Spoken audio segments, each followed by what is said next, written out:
बच्चों नमस्कार, स्वागत है आपके अपने YouTube चैनल एग्रोटेक स्टडी में। और बच्चों मैं हूं अरविंद यादव। जैसा कि आपको पता ही है बच्चों, कृषि विज्ञान एवं गणित के मूल तत्व यानी एलिमेंट ऑफ साइंस जो PCMB आपका सब्जेक्ट है, उसका एग्ज़ाम 28 फरवरी को है। तो बच्चों उसके लिए जो IMP क्वेश्चन थे उसका वीडियो मैं आपको बना चुका हूं। यदि किसी छात्र ने वह वीडियो नहीं देखा है तो हमारे चैनल में जाकर के वह वीडियो देख ले, जिससे उसके काफ़ी उसको हद तक ऐसा लगेगा कि बहुत अच्छे क्वेश्चन मिलेंगे उसको, है ना। और दूसरी बात, OT के लिए बहुत सारे कमेंट्स आ रहे थे और मुझे बनाना भी था। मैंने सोचा थोड़ा सा लेट बनाऊं, लेकिन जो है बच्चों का कहना था कि सर हमारी पढ़ाई नहीं हो पाती, आप एक दिन पहले वीडियो डालते, इससे हमको समस्या का सामना करना पड़ता है। तो उस वजह से मैंने ये पूरा वीडियो बनाया है बच्चों। पूरा OT है, टोटल कंप्लीटली आपके जितने OT पूछे जाएंगे। यदि वीडियो को आप लोग अंत तक देखते हैं तो 28 नंबर आपके पक्के हो जाते हैं। और आपने ये चीज़ का प्रैक्टिकल किया है। इससे पहला जो पशुपालन का पेपर था उसमें आपके 3 से 4 OT इस प्रकार के OT आए जो सिलेबस से बाहर थे, या हमने आपको नहीं बताए थे। सिर्फ लगभग 20-22 OT ऐसे OT थे, 22 और मैं कहूँ 24 ही OT ऐसे थे जो मैंने पढ़ाया, और वही OT आपके एग्जाम में फंसे और आप लोग सही करके आए, ठीक है ना। कुछ बच्चों की गलतियां भी हुई, और गलतियां इसके पीछे होती है मैं आपको बता देता हूं कि आप लोग पढ़ते तो हैं, वीडियो देखते तो हैं, लेकिन जो है याद नहीं कर पाते। ये बहुत बड़ी समस्या होती है। तो याद करने का आप देखो, जो लोग वीडियो देखते हैं काफ़ी हद तक याद तो कर लेते हैं, तो एक बार में याद नहीं होता, तो उस वीडियो को आप 2 बार देखिए। क्या है, 40 से 50 मिनट का वीडियो बनता है, 40-45 मिनट का बनाने की कोशिश करूँगा, पूरी वीडियो इतने में आपका ख़त्म हो जाएगा। और दूसरी बात यह है कि बहुत सारे छात्र PDF भी ले रहे हैं, तो वह PDF भी ले सकते हैं, और PDF का थोड़ा सा चार्ज रखा है, तो वो आप लोग ले लीजिए, कोई दिक्कत वाली बात नहीं है। आप जो है व्हाट्सएप पे आप जो भी है, बहुत सारे बच्चे ले चुके हैं, आप लेना चाहो तो ले सकते हो, कोई दिक्कत वाली बात नहीं। थोड़ा सा उसका पे है, बस इतनी सी बात है और कुछ नहीं है। बाकी आपको पे नहीं करना है तो आप लोग यूट्यूब से पढ़िए, कोई दिक्कत वाली बात नहीं। यहाँ पर मैं आपको जो है फ्री ऑफ कॉस्ट पूरा पढ़ाता हूँ, ठीक है ना। वही क्वेश्चन आपके रहेंगे, आप लोग जो है ना पढ़ सकते हैं, नो प्रॉब्लम। पूरी वीडियो को आप लोग अंत तक जरूर देखेगा, जिससे आप लोग जो 28 के 28 OT सही कर पाएँ, बस इतना। अब 1-2 OT जो है इधर उधर से पूछ ली तो उसका कह नहीं सकता मैं, लेकिन अगर मैंने पढ़ाया है वो पूरा, जिसने पढ़ा है शुरू से, जो लोग हमसे जुड़े हुए हैं वो लोग बेहतर कर रहे हैं, पशुपालन में बहुत बेहतर करके आए हैं बच्चे, और इससे भी बहुत बेहतर करके आएंगे, ये मेरी गारंटी है। बस आप लोग जो है पढ़ लीजिए, ठीक है बच्चों। चलिए, तो ज़्यादा समय आपका खराब नहीं करूँगा, बस इस वीडियो की शुरुआत करना चाहूँगा। बस चलिए शुरुआत कर लेते हैं। सबसे पहले देखिए, आप सबसे पहले चुंबक है, इसमें से 2 OT आ रहे हैं, तो देखिए आप इसके जो OT हैं यहाँ से बनेंगे बच्चों। सबसे पहले है लोहा, निकिल, कोबाल्ट। ये सब आपके लोहे चुंबकीय पदार्थ होते हैं। कैसे होते हैं? लोहा, निकिल, कोबाल्ट, ये तीनों आपके लोहे चुंबकीय पदार्थ होते हैं। इसके बाद क्यूरीताप। क्यूरीताप लोहे चुंबकीय पदार्थ अनुचुंबकीय पदार्थ में बदल जाता है। जी हाँ, क्यूरीताप क्या होता है बच्चों? ऐसा टेम्परेचर जहां पर चुंबक का चुंबकत्व नष्ट हो जाता है, वह आपका क्या कहलाता है? अनुचुंबकीय पदार्थ कहलाता है। क्योंकि उसका चुंबकत्व नष्ट हो जाएगा तो वह आपका अनुचुंबकीय पदार्थ कहलाता है, ठीक है ना। ये ध्यान रखना। जैसे एल्युमिनियम है, सोडियम है, मैग्नीज है, प्लेटिनम, ऑक्सीजन, ये सभी आपके अनुचुंबकीय पदार्थ होते हैं। और अनुचुंबकीय क्या होता है मैंने आपको बता दिया अभी, ठीक है ना। तो एल्युमिनियम, सोडियम, मैग्नीज, प्लेटिनम, ध्यान रखें, ये सभी आपके अनुचुंबकीय पदार्थ हैं, ठीक है। उसके बाद यदि मैं बात करूं आपका सोना, चांदी, तांबा, पारा और हाइड्रोजन। सोना, चांदी, तांबा, पारा, हाइड्रोजन, ये सभी आपके क्या हैं? प्रतिचुंबकीय पदार्थ हैं। कैसे हैं? एंटी मैग्नेटिज कह सकते हैं। ये ऐसे पदार्थ हैं, प्रतिचुंबकीय पदार्थ इनको कहा जाता है। तो प्रतिचुंबकीय और अनुचुंबकीय, ये जरूर आप लोग याद रखिएगा। प्रत्येक क्षण चुंबक में 2 चुंबकीय ध्रुव होते हैं। सही बात है, चुंबक जो होती है उत्तरी ध्रुव और दक्षिणी ध्रुव, तो चाहे कितना भी छोटा आप लोग चुंबक कर लीजिए, काट पीट के कितना भी, तो उसमें 2 ध्रुव हमेशा ही रहते हैं प्रत्येक क्षण, ठीक है ना। ध्यान रखें, दोनों ध्रुव उसमें पाए जाते हैं, ठीक है। चलिए बढ़ेंगे हम लोग आगे। नेक्स्ट है आपका चुंबकीय क्षेत्र में उदासीन बिंदु पर। चुंबकीय क्षेत्र में उदासीन बिंदु पर परिणामी चुंबकीय बल शून्य होता है। ध्यान रखें, उदासीन बिंदु क्या होता है? उदासीन बिंदु का मतलब होता है चुंबक के वह मध्य क्षेत्र, बिल्कुल मध्य का जो बिंदु होता है ना, उसे उदासीन बिंदु कहते हैं, चुंबक के बिल्कुल बीच में, और वहां पर चुंबकीय बल बिल्कुल ही शून्य होता है, ठीक है ना। जैसे ये चुंबक है आपका, ये चुंबक जो एक तरफ N है यानी नॉर्थ, दूसरी तरफ साउथ है, और बीच का जो आपका मिड पॉइंट होगा वहां पर बिल्कुल चुंबकीय बल क्या होगा? आपका शून्य होता है। ध्यान रखें आप लोग, और उसी हम लोग उदासीन बिंदु के नाम से भी जानते हैं, ठीक है। इसके बाद है चुंबकीय बल रेखाएं। चुंबकीय बल रेखाएं एक दूसरे को कभी नहीं काटती। ये आपको मैंने कल भी बताया था, जो मैराथन बनाई थी उसमें ये विशेषता होती है चुंबकीय बल रेखाओं की, कि वह कभी भी एक दूसरे को नहीं काटती हैं। इसके बाद चुंबकीय क्षेत्र की तीव्रता का मात्रक, ध्यान रखें एमकेएस पद्धति में क्या होता है, वेबर प्रति मीटर वर्ग होता है। ध्यान रखें वेबर प्रति मीटर स्क्वायर आपका चुंबकीय क्षेत्र की तीव्रता का मात्रक होता है। और यदि हम चुंबकीय क्षेत्र की तीव्रता सीजीएस पद्धति में बात करें तो ध्यान रखना वो क्या होता है आपका ऑस्टेड होता है। ध्यान रखें वो क्या होता है आपका ऑस्टेड, भूलना नहीं है, कंफ्यूज नहीं होना है, क्योंकि एक मात्रक जरूर एग्जाम में पूछा जाएगा, ठीक है ना। तो चुंबकीय क्षेत्र की तीव्रता का मात्रक एमकेएस पद्धति में क्या होता है, वेबर प्रति मीटर स्क्वायर होता है। और आपका सीजीएस पद्धति में क्या होता है वो ध्यान रखना आप लोग, वो क्या होता है ऑस्टेड होता है। क्लियर। चलिए चुंबकीय आघूर्ण का सूत्र क्या होता है, चुंबकीय आघूर्ण का सूत्र 2ml होता है। क्या होता है, चुंबकीय आघूर्ण का सूत्र 2ml होता है। और यहाँ पे एक चीज और बताना चाहूंगा, चुंबक की प्रभावकारी जो लंबाई होती है वो कितनी होती है, 2L होती है। कितनी होती है, 2L। बच्चे कंफ्यूज होते हैं इसलिए मैं बता रहा हूं ये चीज कि चुंबकीय आघूर्ण का सूत्र तो 2ml होता है, लेकिन प्रभावकारी लंबाई क्या होती है, 2L होती है। तो कंफ्यूज बिल्कुल नहीं होना है। चुंबक के दोनों ध्रुव के बीच की दूरी को चुंबक की प्रभावकारी लंबाई कहते हैं। ध्यान रखें चुंबक के दोनों ध्रुवों के बीच की दूरी क्या कहलाती है, चुंबक की प्रभावकारी लंबाई कहलाती है। बल का सीजीएस पद्धति में मात्रक क्या होता है, तो डायन होता है। बल का सीजीएस पद्धति में मात्रक क्या होता है बच्चों, डायन होता है, ठीक है ना। चलिए आगे हम लोग बात करेंगे बच्चों, देखिए आप लोग, चुंबक के सजातीय ध्रुवों में प्रतिकर्षण होता है और विजातीय ध्रुवों में आकर्षण होता है। मतलब जैसे कोई चुंबक है, दो चुंबक हैं, एक तरफ आपको पता है नॉर्थ यानी उत्तरी ध्रुव, एक तरफ साउथ, और एक और चुंबक है आपका, ये आपका यहाँ पे नॉर्थ और यहाँ पे साउथ। अगर ये चुंबक को पास पास लाएंगे, मतलब साउथ और नॉर्थ पास में आएंगे, तो कौन से ध्रुव हो जाएंगे आपके, ये दोनों आपके विजातीय ध्रुव, विजातीय। तो इनमें आकर्षण होगा, एक दूसरे चुंबक चिमक जाएगी। अगर मान के चलो यहाँ पर इधर चुंबक करके रख दीजिए, यहाँ पर आपका एन आ जाए और यहाँ पर एस आ जाए, तो एन को ऐसे मतलब नॉर्थ को पास नॉर्थ में लाए जाएंगे तो एक दूसरे से दूर भागेंगे, यानी इसमें क्या होगा आपका प्रतिकर्षण होगा, ठीक है ना। तो इसका मतलब यही है कि सजातीय ध्रुवों में आपका प्रतिकर्षण होगा और विजातीय ध्रुवों में क्या होगा, आकर्षण। एक दूसरे से चिपकेंगे और सजातीय ध्रुव एक दूसरे से दूर भागेंगे। ध्यान रखना नर्म लोहे से बना चुंबक अस्थायी चुंबक कहलाता है। ध्यान रखना नर्म लोहे से बना चुंबक कौन सा कहलाएगा, अस्थायी चुंबक। और स्थायी चुंबक कौन सा होता है, जो निकिल कोबाल्ट से बना होता है वो स्थायी चुंबक होता है, ठीक है ना। ये ध्यान रखना है आपको। आगे बात करें, चुंबक के ध्रुवों को कभी भी अलग प्राप्त नहीं किया जा सकता। जी हाँ, अलग अलग कभी प्राप्त नहीं कर सकते। ऐसे नहीं कह सकते कि ये अलग से आपका नॉर्थ है, कि अलग से आपका ये क्या है, साउथ पोल है। इस प्रकार से हम लोग कह ही नहीं सकते हैं, क्योंकि छोटा सा छोटा कण कर दीजिए आप चुंबक का, दोनों ही पोल, दोनों ही ध्रुव उसमें आपको मिलने वाले हैं, ठीक है। ध्यान रखें स्पर्शजा नियम के अनुसार, ये फॉर्मूला याद ध्यान रखें आप लोग, V बराबर H tan थीटा, ये tan थीटा है, ध्यान रखना, ठीक है ना। B बराबर H tan थीटा, थीटा को इस प्रकार से बनाते हैं, ध्यान रखें, ठीक है।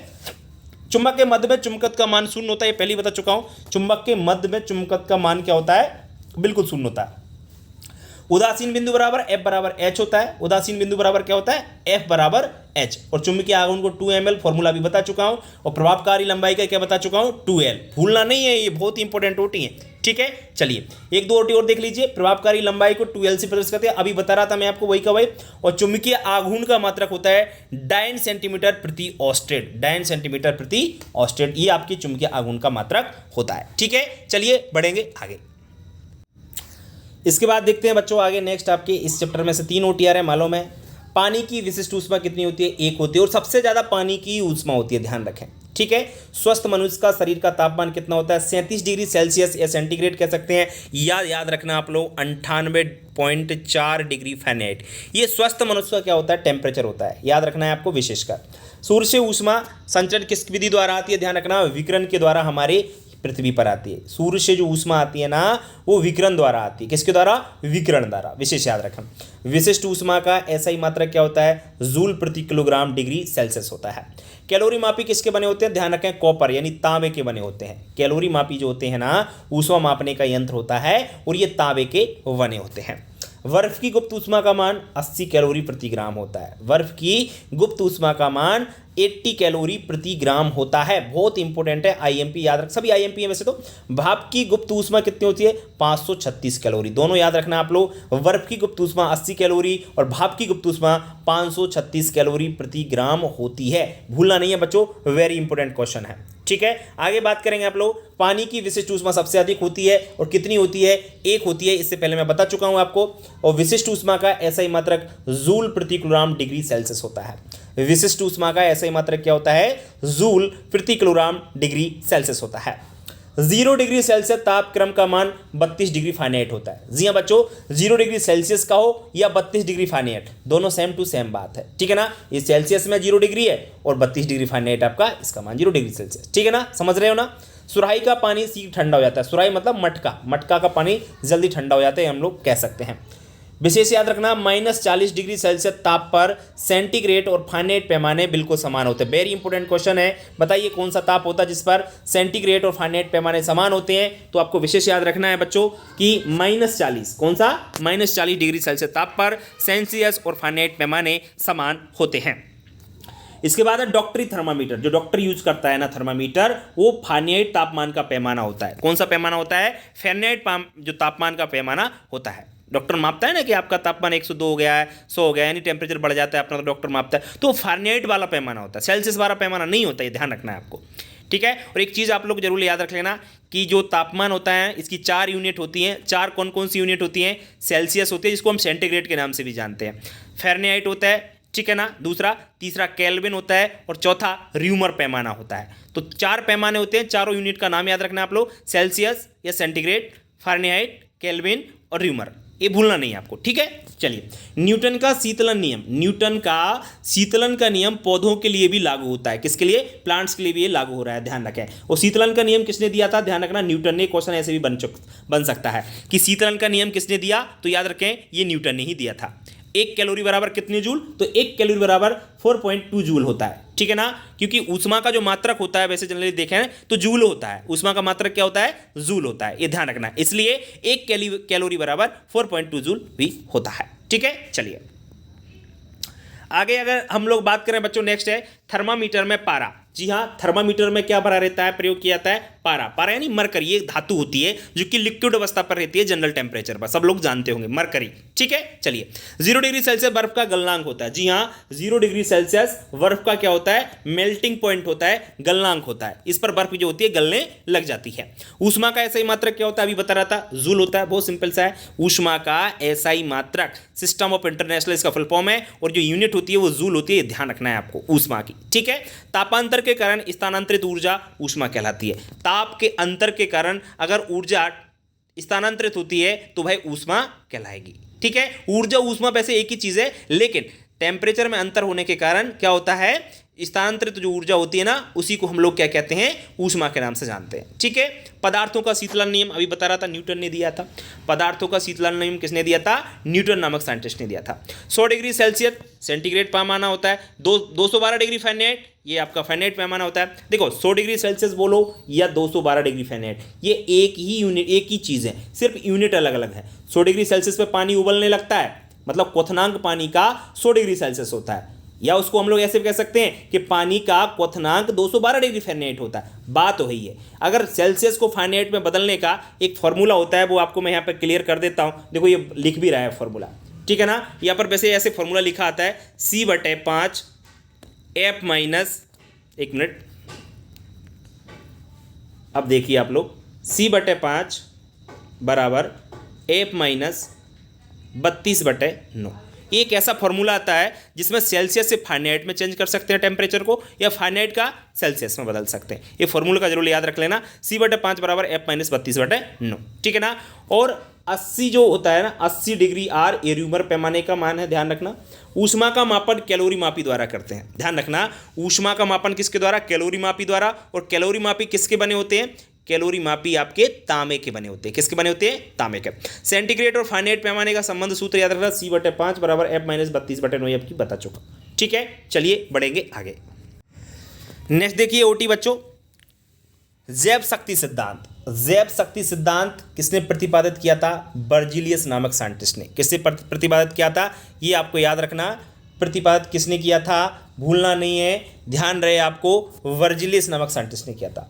प्रयोगशाला में सबसे पहले यूरिया नामक कार्बनिक यौगिक का निर्माण हुआ था। प्रयोगशाला में, लैब में सबसे पहले कौन सा कार्बनिक यौगिक बना था, याद रखना, उसका नाम है यूरिया, ठीक है। दैनिक जीवन में सबसे अधिक कार्बनिक यौगिक के ही उपयोग किए जाते हैं, क्योंकि हर चीज़ में कार्बन पाया जाता है, तो हम लोग कह सकते हैं कि ऑर्गेनिक कंपाउंड्स का उपयोग दैनिक जीवन में सबसे ज़्यादा होता है, ठीक है।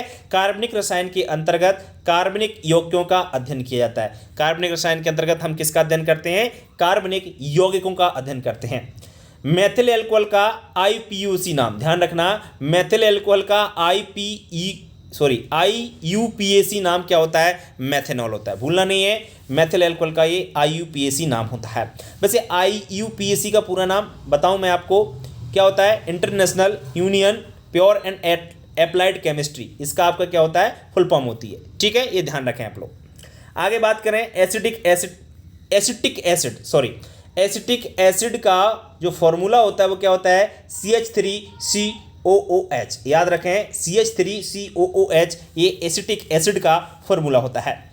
एलिफेटिक यौगिक खुली श्रृंखला वाले यौगिक होते हैं, ध्यान रखें, एलिफेटिक जो यौगिक होते हैं ना, ये खुली श्रृंखला वाले यौगिक होते हैं। कैसे होते हैं? खुली श्रृंखला वाले ये यौगिक होते हैं।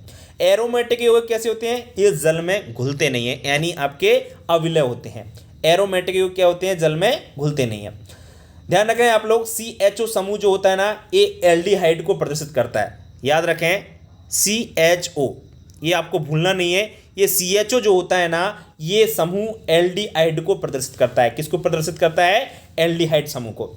एलिफेटिक यौगिकों से धुआं रहित ज्वाला निकलती है। कैसी ज्वाला निकलती है? जिसमें धुआं नहीं। जैसे आपका मीथेन है, तो मीथेन गैस को अगर जलाएं तो इससे धुआं नहीं निकलेगा, पता होगा आपको। जैसे घर पे अगर गोबर गैस है, गोबर गैस से अगर खाना बनता है, अब जैसे घर पे आप गैस सिलेंडर है जिसमें ब्यूटेन गैस होती है, आपके सिलेंडर में कौन सी गैस होती है? ब्यूटेन गैस होती है। क्या उसमें से धुआं निकलता है? क्या जब आग जलाते हैं आप लोग ज्वाला निकलती है, जो चूल्हा होता है उससे? नहीं निकलती ना। तो आपको याद रखना है, जो एलिफेटिक यौगिक होते हैं ना, इनमें ज्वाला रहित होते हैं, ज्वाला नहीं निकलते, धुआं रहित, सॉरी, कैसे होते हैं? धुआं रहित होते हैं ज्वाला इनकी। ठीक है, और इसके बाद जो एरोमेटिक यौगिक होते हैं, इनमें धुएं वाली ज्वाला निकलती है। जैसे पेट्रोल है, डीजल है, ये आपका मिट्टी का ऑयल, तेल है, इससे क्या निकलती है? आपकी धुआं निकलता है इनकी आग से। इनको जलाएंगे ना तो धुआं निकलेगा। ठीक है ना। तो ध्यान रखें, एरोमेटिक यौगिक और एलिफेटिक यौगिक, एलिफेटिक यौगिक धुआं रहित होते हैं और एरोमेटिक यौगिक धुआं वाले या धुआं सहित आपकी ज्वाला इनकी निकलती है। ठीक है, चलिए, प्रयोगशाला में सबसे पहले यूरिया, आपको पता ही है, प्रयोगशाला में सबसे पहले यूरिया को बनाया गया था, और किसने बनाया था? होलर नामक साइंटिस्ट ने बनाया था। किसने बनाया था? होलर नामक साइंटिस्ट ने बनाया था। इसके बाद घरेलू ईंधन, घरेलू ईंधन LPG गैस होती है, और LPG गैस में कौन सी गैस होती है? Butane gas. अभी बता रहा था मैं आपको, जो सिलेंडर होता है घरेलू सिलेंडर, इसमें ब्यूटेन गैस पाई जाती है। कौन सी गैस पाई जाती है? ब्यूटेन नामक गैस पाई जाती है। एलिफेटिक यौगिक का जन्मदाता मीथेन है। जी हाँ, ये मुखिया कहा जाता है मीथेन को। एलिफेटिक यौगिकों का, एलिफेटिक कंपाउंड्स का जो जन्मदाता है वो कौन है? मीथेन। याद रखना है आपको, कौन है? मीथेन। सिरके के रूप में एसिटिक एसिड का उपयोग करते हैं। जी हाँ, जो एसिटिक एसिड का उपयोग किसके रूप में किया जाता है? सिरका। सिरका एक खट्टा पदार्थ होता है जिसको हम लोग विनेगर के नाम से भी जानते हैं। कार्बनिक यौगिक प्रकृति में बहुत अधिक संख्या में पाए जाते हैं। सब जानते हैं कि हर चीज में कार्बनिक पाया जाता है, हर चीज में कार्बन पाया जाता है। तो कार्बनिक यौगिक प्रकृति में बहुत अधिक संख्या में पाए जाते हैं, क्योंकि कार्बन में श्रृंखला बनाने का गुण होता है। क्या होता है? क्योंकि कार्बन में श्रृंखला बनाने का गुण होता है, सीरीज बना लेते हैं। मीथेन का सूत्र क्या होता है? तो मीथेन का सूत्र होता है CH4। मीथेन का सूत्र क्या होता है बच्चों? CH4, ये आपको भूलना नहीं है, ये सूत्र होता है मीथेन का। ग्लूकोज का सूत्र क्या होता है? सब लोग जानते हैं, ग्लूकोज का सूत्र C6H12O6 होता है। C6H12O6 ये ग्लूकोज का सूत्र होता है, भूले नहीं आप लोग। ठीक है, यही फ्रक्टोज का होता है, आपको मालूम होगा। IUPAC का पूरा नाम अभी बता चुका हूं, फिर दोबारा देख लीजिए आप लोग, international union of pure and applied chemistry, भूले नहीं। ठीक है बच्चों, चलिए बढ़ेंगे हम लोग आगे। इसके बाद नेक्स्ट OT की बात करेंगे बच्चों। कृषि में यूरिया का उपयोग किसके रूप में करते हैं? सब जानते हैं, कृषि में यूरिया का जो उपयोग है ना, किसके रूप में किया जाता है? उर्वरक के रूप में किया जाता है, फर्टिलाइजर के रूप में करते हैं। यूरिया के बायोरेट परीक्षण में विलयन का रंग कैसा होता है? बैंगनी होता है। जब हम बायोरेट परीक्षण करते हैं तो उसमें 1-2 केमिकल डालते हैं, तो उसका जो कलर आता है वो कैसा आता है? बैंगनी कलर का आता है, पर्पल कलर देता है। ठीक है, सीरे से एथिल एल्कोहल किन्मन विधि द्वारा बनाया जाता है। सीरे से जब एथिल एल्कोहल बनाया जाता है, कौन से मेथड द्वारा? किन्मन मेथड के द्वारा बनाया जाता है। शराब का प्रमुख अवयव क्या है? एथिल एल्कोहल है। ध्यान रखना, शराब जो नशा आता है शराब पीने से, क्यों आता है? क्योंकि उसमें एथिल एल्कोहल पाया जाता है, तो प्रमुख अवयव है। जाइमेज एंजाइम क्या करता है? ग्लूकोज को एथिल एल्कोहल में परिवर्तित कर देता है। कई बार पूछा गया प्रश्न है कि बताइए ग्लूकोज को एथिल एल्कोहल में परिवर्तित करने वाला एंजाइम्स का नाम कौन सा है? तो याद रखें, जाइमेज एंजाइम ग्लूकोज को एथिल एल्कोहल में परिवर्तित कर देता है। किण्वन एक धीमी ऊष्माक्षेपी क्रिया है, विशेष याद रखना। किण्वन जो क्रिया है ना धीमी है एवं ऊष्माक्षेपी क्रिया है। कैसी है? धीमी एवं ऊष्माक्षेपी क्रिया है, विशेष याद रखना है। एथिल एल्कोहल का सूत्र क्या होता है बच्चों? एथिल एल्कोहल का सूत्र C2H5OH होता है। एथिल एल्कोहल का सूत्र क्या होता है? C2H5OH आपका एथिल एल्कोहल का फॉर्मूला होता है। ठीक है, चलिए बढ़ेंगे आगे। नेक्स्ट होता है आपका बच्चों, देखिए किण्वन क्रिया के लिए अनुकूल ताप। किण्वन क्रिया के लिए अनुकूल टेम्परेचर होता है 25 से 30 डिग्री सेल्सियस। कितना होता है? 25 से 30 डिग्री सेल्सियस एक किण्वन की क्रिया के लिए बेस्ट टेम्परेचर माना जाता है।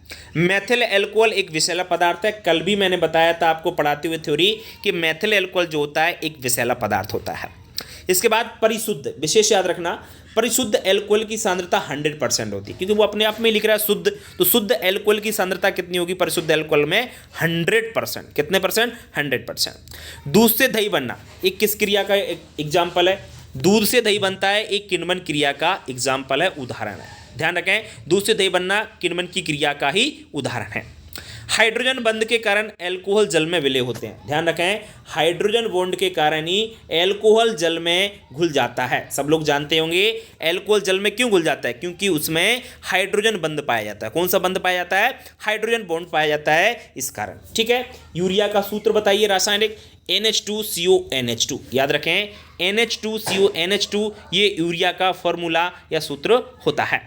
स्वस्थ मनुष्य के लिए प्रतिदिन, एक मिनट, स्वस्थ मनुष्य के शरीर से प्रतिदिन मूत्र के रूप में 30 ग्राम यूरिया बाहर निकलता है। कितना ग्राम? 30 ग्राम यूरिया बाहर निकलता है स्वस्थ मनुष्य के प्रतिदिन मूत्र से। ठीक है, चलिए बात करते हैं आगे। नेक्स्ट आपका पावर एल्कोहल की। तो पावर एल्कोहल में 80% एथिल एल्कोहल और 20% पेट्रोल एवं बेंजीन होता है। जो पावर एल्कोहल होता है ना, इसमें 80% एथिल एल्कोहल होता है और 20% पेट्रोल एवं बेंजीन की मात्रा होती है। विशेष इसको याद रखना आप लोग। परिशोधित, देखो कंफ्यूजन होता है, परिशुद्ध में तो 100% एल्कोहल है, लेकिन ये परिशोधित एल्कोहल में 95.6% परिशुद्ध एल्कोहल होता है। कंफ्यूज नहीं होना है।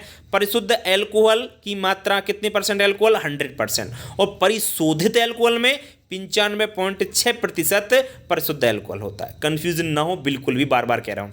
मेथिल एल्कोहल एक प्राथमिक एल्कोहल है, ध्यान रखना। मेथिल एल्कोहल क्या है? एक प्राथमिक एल्कोहल है। और प्रयोगशाला में सबसे पहले यूरिया नामक कार्बनिक यौगिक का निर्माण किया गया था। ये चीज़ मैं आपको पहले ही बता चुका हूँ। यूरिया में 46% नाइट्रोजन होती है। यूरिया में कितने प्रतिशत नाइट्रोजन होती है बच्चों? यूरिया में 46% नाइट्रोजन पाई जाती है। यूरिया को सबसे पहले 1773 में रोले नामक वैज्ञानिक ने मूत्र से प्राप्त किया था। याद रखें, यूरिया को सबसे पहले 1773 में रोले नामक वैज्ञानिक ने सबसे पहले प्राप्त किया था। ये चीज़ आपको अच्छी प्रकार से याद हो। इसके बाद नेक्स्ट है आपका शराब का प्रमुख अवयव एथिल एल्कोहल होता है। शराब का जो प्रमुख अवयव है वो क्या होता है? Ethyl alcohol. ये आप अच्छी प्रकार से जानते हैं, अभी बता चुका हूँ। और मैं किण्वन के लिए पीएच मान 6 से 7 होता है या होना चाहिए। एथिल एल्कोहल का IUPAC नाम एथेनॉल है और मेथिल एल्कोहल का क्या है? मेथेनॉल है। दोनों को भूलना नहीं है। और मेथिल एल्कोहल का फॉर्मूला जरूर याद रखना, C2H5OH। ये आपका क्या होता है? मेथिल एल्कोहल का फॉर्मूला होता है। एथिल एल्कोहल को द्वितीयक एल्कोहल कहते हैं। देखो, मेथिल को क्या कहते हैं? प्राथमिक एल्कोहल, और एथिल को क्या कहते हैं? द्वितीयक एल्कोहल के नाम से जाना जाता है। ठीक है, चलिए बढ़ेंगे आगे। नेक्स्ट बात करेंगे बच्चों लैक्टोज। लैक्टोज एक दूध शर्करा होती है। सब लोग जानते हैं कि जो दूध होता है, दूध में कौन सी शर्करा पाई जाती है? तो लैक्टोज नामक शर्करा दूध में पाई जाती है। सबसे मीठी शर्करा कौन सी होती है? तो वो फ्रक्टोज होती है। सब जानते हैं फ्रक्टोज फलों में पाया जाता है और सबसे मीठी शर्करा इसको फ्रक्टोज को कहा जाता है। मधुमेह यानी जो डायबिटीज पेशेंट होते हैं उनको शक्कर की जगह, शक्कर के स्थान पर फ्रक्टोज दिया जाता है। क्या देते हैं? फ्रक्टोज देते हैं, जो कि क्या होता है आपका डायबिटीज पेशेंट के लिए दिया जाता है। शक्कर नहीं देते, फ्रक्टोज देते हैं, सुक्रोज नहीं देते कुल मिलाकर के। अंकुरित बीजों में मुख्य रूप से माल्टोज शर्करा पाई जाती है। जो अंकुरित बीज होते हैं ना, उनमें कौन सी शर्करा पाई जाती है? तो ध्यान रखें, माल्टोज नामक शुगर उनमें पाई जाती है। स्टार्च जो होता है एक पॉलीसैकेराइड है। स्टार्च क्या है? एक पॉलीसैकेराइड है। ऊतकों का निर्माण प्रोटीन के द्वारा होता है। सब जानते हैं कि जो टिश्यू बनते हैं बॉडी में वो प्रोटीन के द्वारा ही इनका निर्माण होता है। विश्व में सबसे अधिक पाए जाने वाला पॉलीसैकेराइड कौन सा है? तो ध्यान रखें, विश्व में सबसे ज़्यादा पाए जाने वाला जो पॉलीसैकेराइड है वो है सेलुलोज। कौन सा है? सेलुलोज सबसे दुनिया में सबसे ज़्यादा पॉलीसेकेराइड पाया जाता है। हीमोग्लोबिन एक प्रोटीन है, हीमोग्लोबिन जिसके कारण हमारे जो खून होता है, खून का यानी जो ब्लड होता है, ब्लड का जो कलर होता है ना, रेड कलर होता है, वो क्यों होता है? क्योंकि हमारे ब्लड में हीमोग्लोबिन नामक प्रोटीन पाया जाता है इसलिए। ठीक है, चलिए आगे बात करते हैं विटामिन ए। विटामिन ए की कमी से रतौंधी रोग हो जाता है। याद रखना है बच्चों, विटामिन ए की कमी से कौन सा रोग हो जाता है? रतौंधी नामक रोग हो जाता है। रतौंधी जानते हो, ब्लाइंडनेस जिसको नाम जानते हैं, ब्लाइंडनेस, ठीक है ना, ये विटामिन ए की कमी से होता है। विटामिन डी को सनशाइन विटामिन कहते हैं, और इसकी कमी से कौन सा रोग होता है ये भी पता होगा आपको। विटामिन डी को सनशाइन विटामिन क्यों कहते हैं ये भी पता होगा। विटामिन डी को सनशाइन विटामिन इसलिए कहते हैं क्योंकि विटामिन डी का सबसे अच्छा सोर्स क्या है, आपका स्रोत, वो है सूर्य से आने वाली पराबैंगनी किरणें, ठीक है ना। उनसे हमारी बॉडी क्या करती है? विटामिन डी एब्जॉर्ब करती है। हमारी बॉडी में मेलानिन नामक एक पदार्थ पाया जाता है जो कि विटामिन डी को एब्जॉर्ब करता है, ठीक है, ये ध्यान रखें, इसलिए इसको सनशाइन विटामिन कहते हैं। दूसरी बात, विटामिन डी की कमी से रोग कौन सा होता है? रिकेट्स, जिसको हम लोग सूखा रोग के नाम से जानते हैं, थोड़ा सा याद रखें हम लोग। विटामिन सी का रासायनिक नाम क्या है? देखो, विटामिन सी का रासायनिक नाम है एस्कॉर्बिक एसिड। सभी का आपका अलग अलग होता है, मैं थोड़ा सा बता देता हूं। विटामिन ए का रेटिनॉल होता है, ये ध्यान रखें आप लोग। विटामिन सी का मैंने बताया एस्कॉर्बिक एसिड होता है, आगे और बता दूंगा। लार में टायलिन एंजाइम पाया जाता है। लार जो हमारी होती है, इसमें कौन सा एंजाइम पाया जाता है? टायलिन नामक एंजाइम पाया जाता है। एंजाइम रासायनिक रूप से प्रोटीन ही होते हैं, ध्यान रखें, जो भी एंजाइम होते हैं वो रासायनिक रूप से प्रोटीन ही होते हैं। लिपिड्स को फैट कहते हैं, वसा कहते हैं, विशेष याद रखना। जो लिपिड्स होता है ना, वो फैट है, मतलब फैट लिपिड है, लिपिड फैट है, बात याद है, एक ही है, ठीक है। विटामिन ए का रासायनिक नाम रेटिनॉल, अभी बता रहा था मैं आपको। और विटामिन ए सबसे अच्छा स्रोत क्या है? पका आम। पका आम है, गाजर है, पपीता है, ये विटामिन ए के सबसे अच्छे सोर्स माने जाते हैं, सबसे अच्छे स्रोत माने जाते हैं, ध्यान रखें। इनमें विटामिन ए की मात्रा सबसे ज़्यादा पके आम में, फिर गाजर, फिर पपीता, इनमें पाई जाती है, ठीक है, याद होना चाहिए आपको। बात करते हैं आगे लिपिड्स। जो लिपिड्स होता है ये जल में अघुलनशील होता है, मतलब लिपिड्स बोले तो फैट यानी वसा, तो ये जल में अघुलनशील होता है। क्या जो घी होता है, क्या ये पानी में घुल जाता है? घी नहीं घुलता है, अघुलनशील होता है, ठीक है ना, ध्यान रखें, इसका घनत्व कम होता है इसलिए। विटामिन डी की कमी से बच्चों में सूखा रोग होता है, अभी बता रहा था मैं आपको।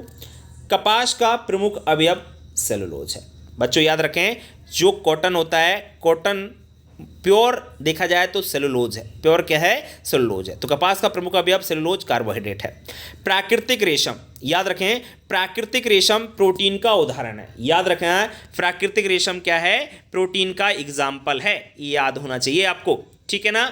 चलिए, वसा में घुलनशील विटामिन ए, डी, ए, के, विटामिन ए, डी, ई और के, ये जो विटामिन होते हैं ये फैट सोलुबल विटामिन होते हैं, और विटामिन बी और सी होती हैं ये पानी में घुलनशील होते हैं। तो याद रखें, वसा में घुलनशील विटामिन कौन सा है? ए, डी, ई, के, शॉर्ट फॉर्म में अडेक, इस प्रकार से हम लोग याद रख सकते हैं, अडेक, ठीक है। चलिए, अंगूर में 20 से 30% ग्लूकोज पाया जाता है, सब जानते हैं, अंगूर जो होता है इसमें 20 से 30% ग्लूकोज पाया जाता है।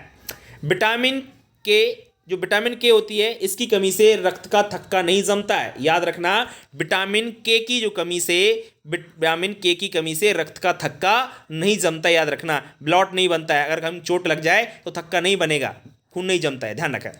ग्लूकोज शरीर को ऊर्जा प्रदान करता है, क्योंकि कार्बोहाइड्रेट है तो ऊर्जा तो मिलनी ही मिलनी है, ठीक है। चलिए, पराबैंगनी प्रकाश से एंजाइम नष्ट हो जाते हैं, बहुत अच्छा क्वेश्चन है बच्चों, याद रखना, पराबैंगनी प्रकाश से क्या नष्ट हो जाते हैं? जो एंजाइम्स होते हैं वो नष्ट हो जाते हैं। कोशिका भित्ति के निर्माण में लिपिड्स सहायक होते हैं, ध्यान रखें, कोशिका जो भित्ति होती है, सेल वॉल के निर्माण में लिपिड्स जो होते हैं ना, फैट जो होते हैं ना, वो सहायता करते हैं, ठीक है ना, कोशिका भित्ति के निर्माण में।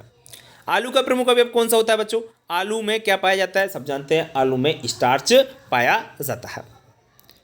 विटामिन ई की कमी से नपुंसकता रोग हो जाती है, स्टेरिलिटी हो जाती है, याद रखना, विटामिन ई की कमी से कौन सी रोग हो जाता है? नपुंसकता, जिसको हम लोग स्टेरिलिटी के नाम से जानते हैं, बांझपन जो होता है विटामिन ई की कमी से होता है, ठीक है। विटामिन बी1 का रासायनिक नाम क्या है? विटामिन बी1 का रासायनिक नाम थायमीन है। और विटामिन बी2 का क्या होता है? राइबोफ्लोविन, भूले नहीं आप लोग, ठीक है ना, भूलना नहीं है आपको, ये याद रखना है, ठीक है। चलिए, विटामिन डी का कैल्सीफेरॉल होता है, ये आपको मैंने पहले ही बता दिया है, ये थोड़ा सा याद रख लेना, बहुत ही इंपॉर्टेंट आपके क्वेश्चन चल रहे हैं, ठीक है। चलिए बढ़ते हैं आगे। इसके बाद हम लोग बात करते हैं बच्चों नेक्स्ट आपका जो है ना मनुष्य में हैजा रोग किसके द्वारा होता है? मनुष्य में हैजा रोग जीवाणु द्वारा होता है। मनुष्य में हैजा रोग किसके द्वारा होता है? ध्यान रखें, जीवाणु के द्वारा मनुष्यों में हैजा रोग होता है। जीवाणु की खोज किसने की थी? जीवाणु की खोज ल्यू वैन हॉक ने की थी। जीवाणु की खोज किसने की थी? ल्यू वैन एंटोनी, वैसे इनका पूरा नाम एंटोनी वॉन ल्यू वैन हॉक है। आप लोग ल्यू वैन हॉक इतना याद रख सकते हो, इन्होंने सबसे पहले बैक्टीरिया की खोज की थी। जिब्रेलिन हार्मोन जिब्रेला फ्यूजिकोला नामक फंगस से प्राप्त होता है। ठीक है ना, जिब्रेलिन हार्मोन जिब्रेला फ्यूजिकोला कवक से प्राप्त होता है, ध्यान रखना है। कवक यहाँ पर लिखा नहीं, मैं बता रहा हूँ आपको। कार्बनिक पदार्थों का विच्छेदन करने वाला सूक्ष्मजीव कौन सा है? एक्टिनोमाइसिटीज। कार्बनिक जो पदार्थ होते हैं अगर ये सड़ जाते हैं, विच्छेदन हो जाता है, विघटन हो जाता है, तो इनको करने वाला कौन होता है? सूक्ष्मजीव एक्टिनोमाइसिटीज। ओके, आगे नेक्स्ट प्रतिजैविक, इसका नाम है प्रतिजैविक, एंटीबायोटिक है पेनिसिलिन। ये कवक से बनाई गई है। किससे बनाई गई है? पेनिसिलियम नोटेटम कवक। याद रखें नाम कवक का, लिख नहीं रहा, बता रहा हूँ आपको, सुन लीजिए। पेनिसिलियम नोटेटम कवक के द्वारा इसको बनाया गया है। पेनिसिलिन जो एंटीबायोटिक दवा होती है, ठीक है ना, और ये अलेक्जेंडर ने बनाया था इसको सबसे पहले।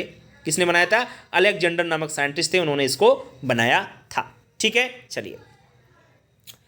एड्स के लिए उत्तरदायी विषाणु कौन सा है? एड्स के लिए एडिनो विषाणु। एड्स के लिए उत्तरदायी विषाणु कौन सा है? Adeno virus. नीले हरे शैवाल साइनोबैक्टीरिया कहलाते हैं बच्चों। नीले हरे शैवाल जो कजी होती है, कजी हम लोग काई बोलते हैं, जो पानी में हरी हरी होती है, देखी होगी ना, इनको नील हरे शैवाल और इनको साइनोबैक्टीरिया भी कहते हैं। 3 नाम हो गए, काई, नील हरे शैवाल और साइनोबैक्टीरिया। ठीक है, चलिए। शैवाल जो होते हैं ना, वही काई जो होती है ना, पानी में जो हरी हरी उगी आती है ना, उसकी जो कोशिका भित्ति होती है ना बच्चों, वो सेलुलोज की बनी होती है। किसकी बनी होती है? शैवाल की कोशिका भित्ति सेलुलोज की बनी होती है। तंबाकू का मोजिक रोग वायरस या विषाणु से होता है, सब जानते हैं, वायरस इंग्लिश में, हिंदी में विषाणु। तंबाकू का मोजिक रोग वायरस या विषाणु से होता है। दूध से दही बनाने वाले जीवाणु का नाम लैक्टोबैसिलस लैक्टिस है। दूध से दही बनाने वाले जीवाणु का नाम क्या है? लैक्टोबैसिलस लैक्टिस है। ये तो भूलना ही नहीं है, ये तो मैं आपको पशुपालन में भी बताया है। प्रोटोजोआ एक कोशिकीय सूक्ष्मजीव होते हैं, ये सबको पता होगा कि जो प्रोटोजोआ होते हैं और ये कोशिकीय होते हैं, सूक्ष्मजीव ये होते हैं। सूत्रकृमि पौधों में वायरस रोग वाहक का कार्य करते हैं। ध्यान रखें, सूत्रकृमि यानी जो नेमाटोड्स बोलते हैं इंग्लिश में, ये पौधों में वायरस जो बीमारी होती है उसको फैलाने का कार्य, वाहक का काम करते हैं, मतलब एक जगह से दूसरी जगह ले जाने का ये काम करते हैं। साइट्रिक एसिड का निर्माण, जी हाँ, साइट्रिक अम्ल का निर्माण एस्परजिलस नाइगर कवक के द्वारा होता है। साइट्रिक एसिड जो होता है ना, इसका निर्माण किसके द्वारा होता है? एस्परजिलस नाइगर कवक के द्वारा ये किया जाता है। आगे बात करते हैं, नेक्स्ट है मनुष्यों में दाद बीमारी ट्राइकोफाइटोकोन कवक के द्वारा होती है। याद रखें, मनुष्यों में दाद की जो बीमारी होती है ट्राइकोफाइटोकोन कवक के द्वारा फैलती है। सिरका के निर्माण में एसिटोबैक्टर जीवाणु सहायक होता है। सिरका के निर्माण में कौन सा जीवाणु सहायक होता है? एसिटोबैक्टर जीवाणु सहायक होता है। जीवाणुओं में पर्णहरित नहीं पाया जाता। पर्णहरित का मतलब होता है जीवाणु जो होते हैं वो हरे नहीं होते, उनमें क्लोरोफिल या पर्णहरित कहते हैं हिंदी में, इंग्लिश में क्लोरोफिल कहते हैं इंग्लिश में, वो नहीं पाया जाता है। हरे रंग के जो शैवाल होते हैं उनमें क्लोरोफिल पाया जाता है। हरे रंग के शैवाल, अब देखो जो काई होती है जो पानी में उग जाती है वो तो हरे कलर की होती है, और उनमें क्या होता है? क्लोरोफिल पाया जाता है, मतलब पर्णहरित पाया जाता है। टीबी आपकी जीवाणु के द्वारा होती है। टीबी जो बीमारी है और कौन से जीवाणु से होती है? Mycobacterium tuberculosis. याद रखना, माइकोबैक्टीरियम ट्यूबरकुलोसिस नामक जीवाणु से टीबी नामक बीमारी होती है मनुष्यों में। कवक क्या होते हैं? परजीवी होते हैं। कवक जो होते हैं परजीवी का मतलब दूसरों पर ये आश्रित रहते हैं। सूक्ष्मजीवकी के पिता कौन है? बता रहा था आपको, सूक्ष्मजीवकी के पिता ल्यू वैन हॉक है। इनका पूरा नाम एंटोनी ल्यू वैन हॉक है। राइजोबियम सहजीवी जीवाणु होता है। सहजीवी का मतलब साथ साथ सहजीवन व्यतीत करना। ध्यान रखें, राइजोबियम जो जीवाणु होता है ये दलहनी फसलों की जड़ों पर पाया जाता है, साथ में रहता है और अपना जीवन यापन करता है, इसलिए हम लोग कहते हैं इसको कि यह एक सहजीवी जीवाणु होता है। तो याद रखें, राइजोबियम सहजीवी जीवाणु होता है। मूंगफली का टिक्का रोग बच्चों, मूंगफली का टिक्का रोग सर्कोस्पोरा पर्सोनेटा कवक के द्वारा होता है। किसके द्वारा होता है? मूंगफली का टिक्का रोग सर्कोस्पोरा पर्सोनेटा कवक के द्वारा होता है। ठीक है, चलिए बढ़ेंगे आगे। नेक्स्ट है आपका नीलहरित शैवाल। नीलहरित शैवाल जो काई है ना, ये धान के खेत में नाइट्रोजन स्थिरीकरण करती है, क्योंकि आपको पता है धान के खेत में पानी भर रहता है तो वहाँ पर आपकी उगी आती है, और वहाँ पर उगी आती है तो ये क्या करती है, वायुमंडल से नाइट्रोजन का फिक्सेशन करती है। युगलीना, युगलीना जीव ऐसा जीव है जो प्रकाश संश्लेषण करता है, क्योंकि इसमें क्लोरोफिल पाया जाता है। वैसे पौधों में होता है जनरली, अपने को पता होगा प्रकाश संश्लेषण, यहाँ पौधे भोजन का निर्माण करते हैं, लेकिन युगलीना जीव एक ऐसा जीव है जिसमें क्लोरोफिल, मतलब ये हरा होता है, तो ये क्या करता है, प्रकाश संश्लेषण की क्रिया करता है। मलेरिया रोग प्लाज्मोडियम वाइवेक्स नामक प्रोटोजोआ से होते हैं। मलेरिया जो रोग होता है ना, ये किसके द्वारा होता है, प्लाज्मोडियम वाइवेक्स नामक प्रोटोजोआ से होता है। मलेरिया रोग किसके द्वारा होता है, प्लाज्मोडियम वाइवेक्स नामक प्रोटोजोआ से होता है।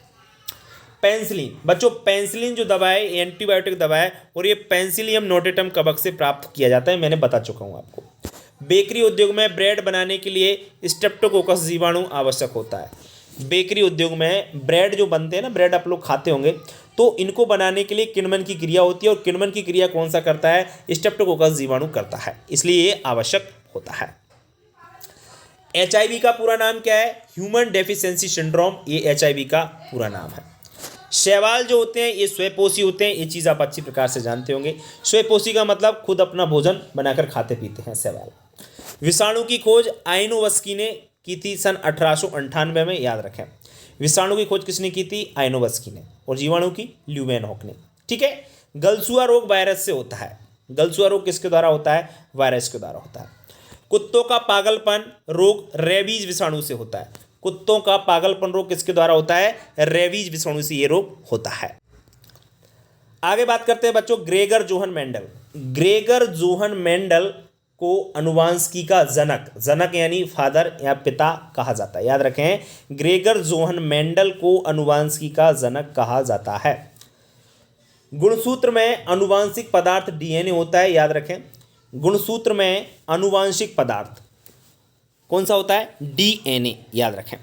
संकरण की लाभदायक अभिव्यक्ति क्या है, संकरोज। संकरोज क्या होता है, कल बताया था कि माता पिता से प्राप्त संतान माता पिता से भी बेहतर अगर निकलती है तो उसे हम लोग संकरोज कहते हैं, और ये अभिव्यक्ति क्या मानी जाती है, लाभदायक अभिव्यक्ति मानी जाती है।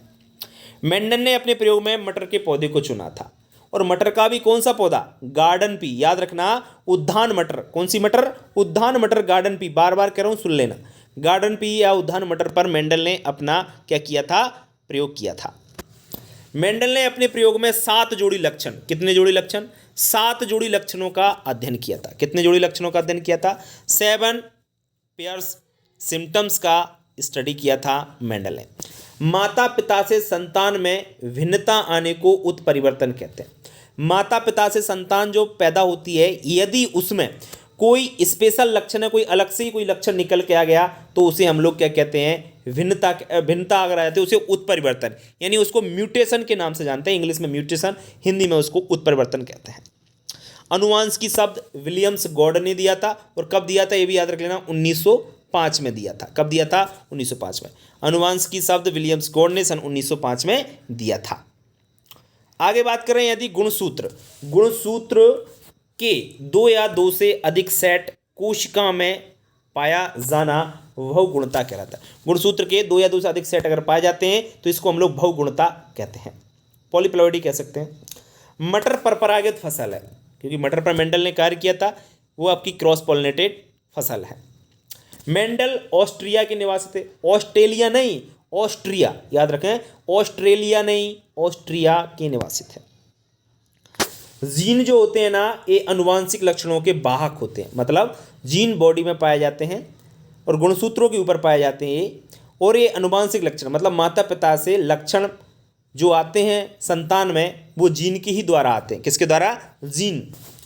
बहुसंकरण एवं वंशावली संकरण की विधियाँ, किसकी विधियाँ ये, बहुसंकरण एवं वंशावली, ये आपकी हाइब्रिडाइजेशन यानी संकरण की ये विधियाँ हैं। मेंडल के 3 नियम थे, स्वतंत्र अपव्यवन का नियम, प्रभाविता का नियम और पृथक्करण का नियम। ठीक है ना। मेंडल का शुद्धता का नियम जो होता है ना, उसे पृथक्करण का ही नियम कहते हैं। मेंडल की शुद्धता का नियम ही पृथक्करण का नियम कहलाता है। ठीक है, चलिए नेक्स्ट है आपका केंचुआ। बच्चों केंचुआ किसान का मित्र कहलाता है, केंचुआ को किसान का मित्र कहते हैं।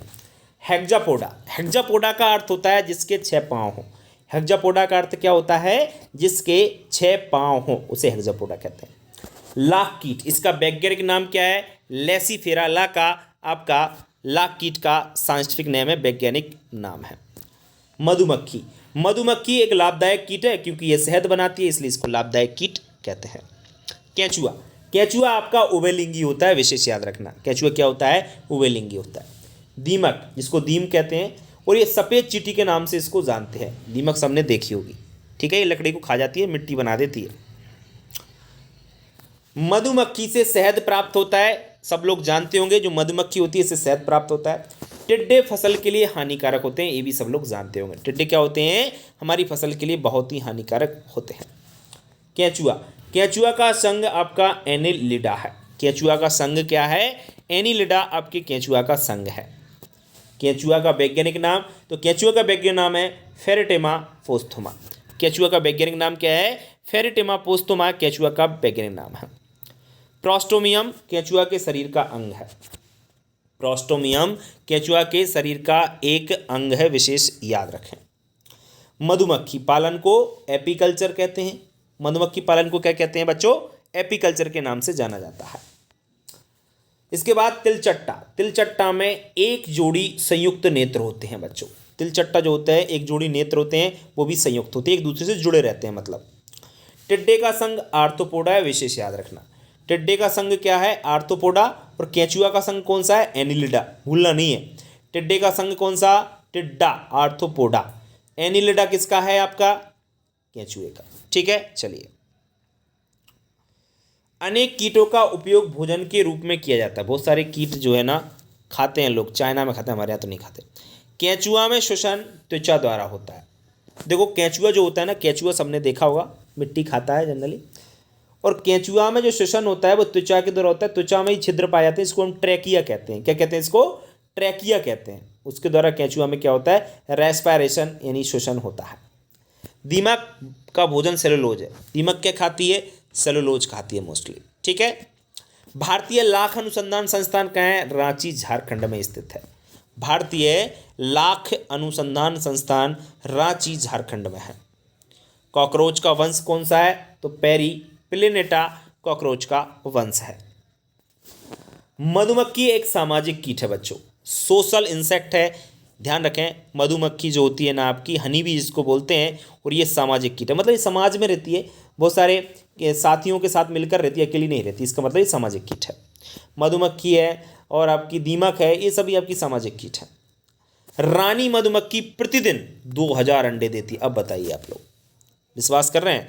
रानी मधुमक्खी प्रतिदिन लगभग 2000 अंडे देती है। वाह। भारत लाख का सबसे बड़ा उत्पादक देश है। सबसे ज़्यादा लाख का उत्पादन कहाँ पर होता है? इसी भारत में ही सबसे ज़्यादा लाख का उत्पादन होता है।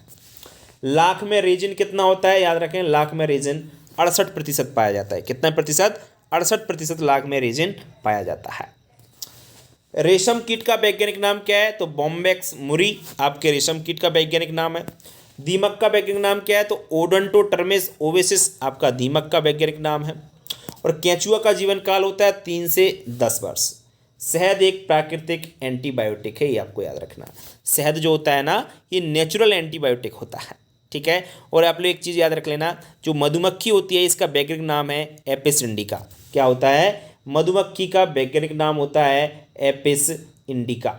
एपिस इंडिका इसका आपका नाम होता है मधुमक्खी का, ठीक है। चलिए बच्चों, तो आपने देखा, बढ़ेंगे हम लोग आगे। नेक्स्ट आपको जो है फॉर्मूले याद रखना है। देखिए, त्रिभुज का क्षेत्रफल बराबर होता है 1/2 आधार इंटू ऊंचाई, सब जानते हैं। समकोण त्रिभुज का क्षेत्रफल का बराबर होता है 1/2 आधार इंटू लंब। विषमबाहु त्रिभुज का होता है, ये आपका इस प्रकार से है, कोष्टक में S, S minus A, S minus B, S minus C. इसे हम लोग हैरो का सूत्र भी कहते हैं। समद्विबाहु त्रिभुज बराबर होता है 1/2 ये भुजा वी स्क्वायर या ई स्क्वायर, ठीक है ना, ये ध्यान रखना है। 1/2 ये 4v स्क्वायर और ए स्क्वायर, ये थोड़ा सा याद रख लेना। समबाहु त्रिभुज ध्यान रखना, समबाहु त्रिभुज रूट 3/4 भुजा का वर्ग, याद रखें, रूट 3/4 भुजा का वर्ग। ठीक है, ये समबाहु त्रिभुज का फॉर्मूला होता है। फॉर्मूले आपको याद होना चाहिए, चूंकि फॉर्मूला यहाँ से 2 पूछे ही जाना है एग्जाम में, ठीक है ना, 2 OT आपको यहाँ से आना है। समांतर चतुर्भुज का फॉर्मूला क्या होता है? समांतर चतुर्भुज का क्षेत्रफल आधार इंटू ऊंचाई होता है, आधार इंटू ऊंचाई। समलंब चतुर्भुज का क्षेत्रफल क्या होता है? 1/2 समांतर भुजाओं का योग इंटू ऊंचाई, ये समलंब चतुर्भुज का क्षेत्रफल होता है। 1/2 समांतर भुजाओं का योग इंटू ऊंचाई। वृत्त की परिधि सब जानते हैं 2πr होती है। वृत्त का क्षेत्रफल πr² होता है। घन का संपूर्ण पृष्ठ 6a² होता है। घन का संपूर्ण पृष्ठ क्या होता है? 6a²। घन का आयतन AQ होता है, सब जानते हैं, भुजा का Q कह सकते हैं या AQ, ये घन का आयतन का फॉर्मूला होता है। एक घन में कितने फलक? सब जानते हैं, एक घन में 6 फलक। कितने कोर होते हैं? तो 12 कोर होते हैं, ध्यान रखें, देख लीजिए, एक घन में कोरों की संख्या कितनी? 12 होती है। वृत्त की परिधि 35 सेंटीमीटर है, तो उसकी त्रिज्या कितनी होगी? 35/2, क्योंकि परिधि जो होती है ना, जितनी भी होती है उसकी आधी क्या होती है? त्रिज्या होती है, ठीक है। समबाहु त्रिभुज में तीनों कोणों की माप बराबर होती है, सब बात सही बात है कि समबाहु त्रिभुज जो होता है ना, इसमें तीनों कोणों की माप क्या होती है? बराबर होती है। घन का आयतन क्या होता है? भुजा का Q, सब जानते हैं घन का आयतन क्या होता है? भुजा का Q, ठीक है। चलिए वैसे OT कंप्लीट है, लेकिन एक चैप्टर अब आपको पता है कि सांख्यिकी सेकंड है, ये चैप्टर ना तो मैंने उसमें बताया और ना यहाँ पे OT बता रहा हूँ, लेकिन OT का थोड़ा तरीका बता रहा हूँ कि OT उस चैप्टर से कैसा बन सकता है। देखो OT मैं यहाँ पे क्लियर कर देता हूँ। उस चैप्टर से सांख्यिकी सेकंड, जिसमें समांतर माध्य, माध्य का बहुलक है, वो चैप्टर पूरा ही बच रहा है, ये समझ लीजिए। देखो क्वेश्चन आएगा तो उसका आप लोग कर दोगे, समांतर माध्य किसे कहते हैं, समांतर माध्य के गुण, माध्य का बहुलक, ये सब चीज़ें मैंने पढ़ाई नहीं है, कोई दिक्कत नहीं है, मैं पढ़ाऊंगा, डोंट वरी, कल दे दूंगा। उसका वीडियो नहीं बना पाया, सॉरी। उसके क्वेश्चन OT कैसे बनेगा, OT बता देता हूँ। ऐसे बनेगा, देखिए 2 4 6 5 3, समांतर माध्य निकालिए। समांतर माध्य आप लोग निकाल सकते हैं, मालूम होगा किस प्रकार से निकलेगा। इसके बाद ऐसे पूछ सकता है 2 3 4 2 3 3 2 5, बताइए इनमें बहुलक क्या होगा? बताइए बहुलक क्या होता है? आपको पता है, ज़्यादा बार आ रहा हो तो 3 एक बार, 2 बार, 3 बार, 3 बार 3 आया तो आपका बहुलक क्या होगा? और 2 भी आया है, 1 2 3, तो इसमें बहुलक आपके 3 या 2 दोनों ही होंगे, 3 और 2, 2 बहुलक होंगे आपके। इसी प्रकार से पूछ सकता है माध्य का 2 4 5 7 14, बताइए इसमें माध्य का क्या होगी? तो ये जो सवाल है ना, ये सवाल आपको आते हैं तो ठीक है, अगर नहीं आते तो कोई बात नहीं है। इस पर एक पूरे चैप्टर का वीडियो बनाऊंगा और जितने भी नंबर का ये चैप्टर है पूरा क्लियर कराऊंगा, टेंशन लेने की ज़रूरत नहीं है। वैसे मैंने जो है इतने OT करा दी हैं, तो कोई दिक्कत आपको आएगा नहीं OTओं में, तो पूरी आपकी समस्या जो है सॉल्व हो गई है।